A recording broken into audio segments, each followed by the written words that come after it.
আসসালামু আলাইকুম। ওয়ালাইকুম সালাম রাহমাতুল্লাহি ওয়া বারাকাতুহু। বলছি যে যে কাজ এই কাজগুলা আপনার দেশের বাড়ি আর বিদেশ আমরা যাইছি, কাজের পার্থক্যটা কি?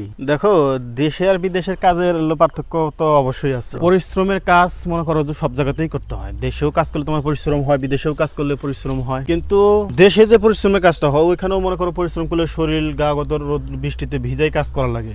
অবশ্যই। কিন্তু তারা এখন যদি বৃষ্টি আসছে বা একটু বেশি গরম, এই গরমে যদি তারা মন চায় যে আমি কাজ করব না, আমি বিকালে কাজ করব, তারা করতে পারে, তারা বাসায় রেস্ট নিয়ে আসতে পারে। এই বিদেশে এরকম নাই। তোমার রোদ হোক বৃষ্টি হোক, তোমার কাজ তোমাকে শেষ করতেই হবে।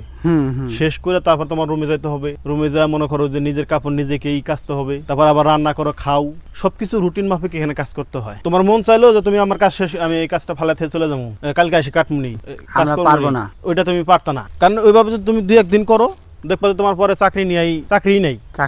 এই হলো দেশের পার্থক্য। আর দেশে মনে করো যে যত পরিশ্রমী হোক, যে বাসায় যায় হেরা মনে করো যে একটু দিন শেষে সারাদিন যত পরিশ্রম করে দিন শেষে বাপ মা বা পুরো ফ্যামিলি এক জায়গায় বসে ডাল ভাত খাইলাম, একসাথে চললাম, এটাই শান্তি। কিন্তু আমরা মন চাইলেও মনে করো যে দেশে যেতে পারি না, মন চাইলেও এক জায়গায় ঘুরতে যেতে পারি না। কারণ আমাদের কাজ করতে হয়, সকাল থেকে সন্ধ্যা পর্যন্ত কাজ করতে হয়। এমন প্রবাসী ভাইরা আছে যারা মনে করেন যে 12 ঘন্টা কাজ করে, 14 ঘন্টা কাজ করে।